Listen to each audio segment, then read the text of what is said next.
नमस्कार, आप सभी का स्वागत है। आप देख रहे हैं न्यूज 24। मैं हूं आपके साथ अंजलि आनंद। बुलेटिन की शुरुआत करते हैं इस वक्त की सबसे बड़ी खबर के साथ। बंगाल के नेता विपक्ष शुभेंदु अधिकारी का बड़ा बयान सामने आया है। बीजेपी आएगी तो मुस्लिम एमएलए को बाहर फेंक देगी। टीएमसी के मुस्लिम विधायकों को सड़क पर फेंक देगी। ममता बनर्जी को हराएंगे और बीजेपी की सरकार बनेगी। सांप्रदायिक पुलिस, सांप्रदायिक सरकार, मुस्लिम लीग टू, मुस्लिम लीग टू, मुस्लिम लीग टू উপড়ে ফেলবে বাংলার হিন্দু জনতা। এই কাজ কেজরিওয়াল করেছিল। বিজেন্দ্র গুপ্তা একা বিজেপির এমএলএ ছিলেন, বাইরে ফেলেছিলেন। আজকে বিজেন্দ্র গুপ্ত স্পিকার বিমান ব্যানার্জিকে, মমতা ব্যানার্জিকে হারাবো আর ওদের দলে যে কটা মুসলমান এমএলএ জিতে আসবে, বিজেপি সরকারে আসবে, করে তুলে রাস্তায় ফেলবো। এই রাস্তায় ফেলবো, এই রাস্তায় ফেলবো।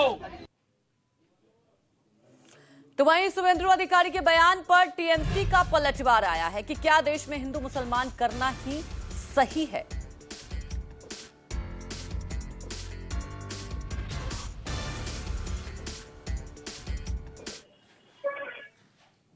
हिंदू मुस्लिम करेंगे तो ठीक होगा। तो इसी इतना मुस्लिम के लिए नफरत है बीजेपी को, तो सब मुस्लिम को निकाल दो ना देश से। हिम्मत है तो इतना क्यों नफरत? और मुस्लिम वोटर लिस्ट से सब निकाल दो, सिर्फ हिंदू को लेकर वोट करो, उसके बाद क्या करेगा? इतना नफरत क्यों मुस्लिम को लिए? देश का लीडर है, ऐसा बोल नहीं सकता है।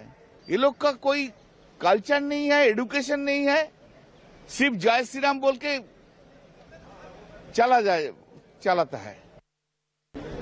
लेकिन शुभेंदु का जो बयान, वो सांप्रदायिक बयान है। इसके बारे में हम देश के लोगों को होशियार करने चाहते हैं। वो लोग कभी पश्चिम बंगाल में हुकूमत में आएगा नहीं, लेकिन वो चारों तरफ सांप्रदायिक वातावरण बनाने का कोशिश करेगा। तो वहीं शुभेंदु अधिकारी के बयान पर ममता बनर्जी का भी पलटवार आया है। लोकतंत्र स्थायी है लेकिन कुर्सी स्थायी नहीं है। कुर्सी का सम्मान करें। आप मुस्लिम विधायकों को बाहर निकालने के बारे में कैसे सोच सकते हैं? भाजपा मुसलमानों को निशाना बना रहे हैं क्योंकि यह रोजा का महीना है और उन्हें यह पसंद नहीं है। वो सांप्रदायिक बयान देकर देश का ध्यान आर्थिक और व्यापार पतन से भटकाने की कोशिश कर रहे हैं। मैं एक हिंदू हूं और मुझे भाजपा से प्रमाण पत्र की जरूरत नहीं है। तो इस बयान के बाद ममता बनर्जी ने भी पलटवार किया है। तो वहीं हमारे सहयोगी मनोज पांडे हमारे साथ फोन लाइन से जुड़ चुके हैं। मनोज, जिस तरह से ये बयान दिए जा रहे हैं, ये तो तय है कि चुनाव से पहले ध्रुवीकरण की राजनीति, और इसमें कोई दो राय नहीं। बड़ा सवाल है कि सीधे तौर पर ऐसे ऐलान करना शुभेंदु अधिकारी के बयान के बाद लाजमी सी बात है कि अब पलटवार भी होगा और राजनीति भी गरमाएगी। जी देखिए, बिल्कुल जिस तरह से शुभेंदु अधिकारी लगातार पश्चिम बंगाल में 2026 के चुनाव में इस बार बीजेपी पार्टी को कैसे सत्ता मिलाए, इसकी पूरी रणनीति बना रहे हैं।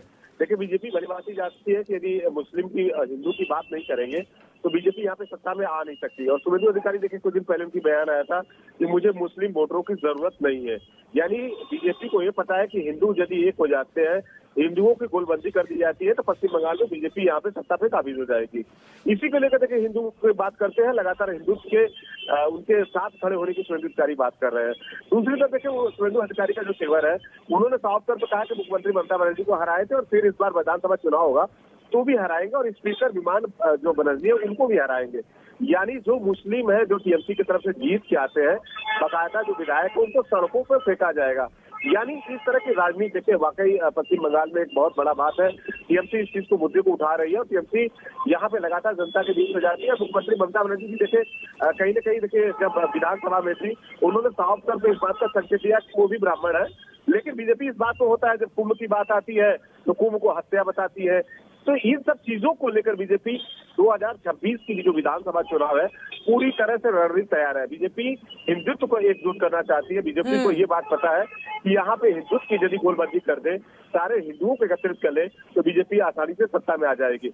लेकिन मुख्यमंत्री ममता बनर्जी को पता है कि यहाँ पे मुस्लिम वोटर उनके साथ में है, बीजेपी का जिस तरह से लगातार आरोप है। और बिल्कुल मनोज, जिस तरह से बयान जो सामने आ रही है तो तय है कि एक कहीं ना कहीं घेराबंदी, और आप समझ सकते हैं कि यहाँ पर एक रणनीति के तहत बीजेपी इस तरह के बयान दे रही है। हमारे साथ जुड़ने के लिए आपका शुक्रिया।